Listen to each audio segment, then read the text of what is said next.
O segmento da paciente após cirurgia redutora de risco continua sendo um desafio clínico importante. A gente sabe que mais de 50% das pacientes submetidas à mastectomia têm tecido mamário residual remanescente. O que fazer com essas pacientes que foram submetidas a um tratamento cirúrgico agressivo, invasivo, por retirada das duas mamas? Como planejar o segmento pós-operatório dessas pacientes? Bem, essa pergunta não tem resposta definida ainda de forma segura pela literatura.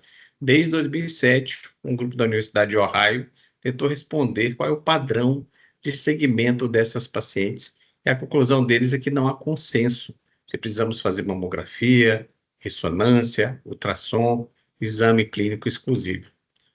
Um grupo de hospitais americanos que define normas de conduta, chamado NCCN, a Rede Americana de Abrangência Nacional em Câncer, tem um capítulo específico sobre redução de risco em câncer de mama.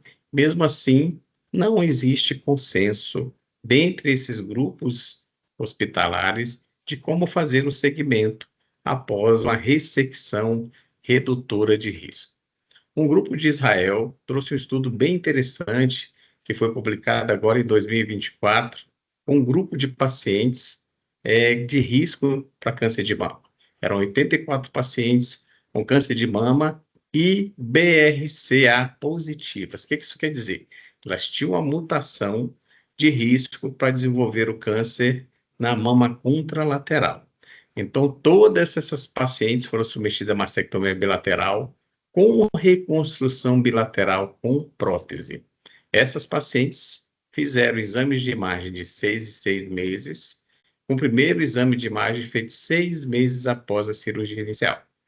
Como foram feitos esses exames? Houve a realização de ressonância magnética de mamas, que foi feito 6 meses após a cirurgia, mas ele foi alternado com mamografia e ultrassom de mamas. O que isso quer dizer? O paciente faz ressonância, 6 meses depois faz mamografia e ultrassom, 6 meses depois volta a fazer ressonância. Ou seja, a cada 6 meses a paciente está fazendo exames diferentes. Esse grupo de pacientes foi seguido por 98 meses, ou seja, quase 10 anos de seguimento. Essas pacientes apresentaram recidiva local, 5 pacientes, recidiva regional, que pode ser na drenagem linfática axilar do câncer de mama, e 4 apresentaram metástase à distância. E algumas perguntas foram feitas para esse banco de dados que esse grupo de Israel mantinha. Após a retirada da mama, ou seja, após a mastectomia, sobra alguma mama, sobra algum tecido mamário residual? Qual a quantidade de tecido mamário remanescente? E o seu tecido mamário remanescente está vinculado a uma maior taxa de recidiva? E se existe algum fator envolvido que influencia no tamanho do tecido mamário remanescente? Todas as pacientes tinham ressonância magnética de antes da cirurgia e de após a cirurgia. E essa ressonância magnética foi avaliada por um programa de inteligência artificial, que conseguiu medir o volume residual da mama antes e após a cirurgia. E essa mensuração feita por esse programa de inteligência artificial foi validada por 2 médicos radiologistas especialistas em radiologia mamária. E houve um nível de concordância entre os 2 médicos e o programa acima de 94%. E o que esse estudo mostrou? Que as pacientes que apresentaram recidiva e as pacientes que não apresentaram recidiva, o volume mamário residual era de 426 ml versus 395 ml, ou seja, mesmo em cirurgia, num grande centro super especializado em tratar câncer de mama, sobra um volume residual de mama importante. Só que essa diferença entre o grupo que teve recidiva e o grupo que não teve recidiva não teve significância matemática, estatística. Mas qual é o dado importante desse estudo?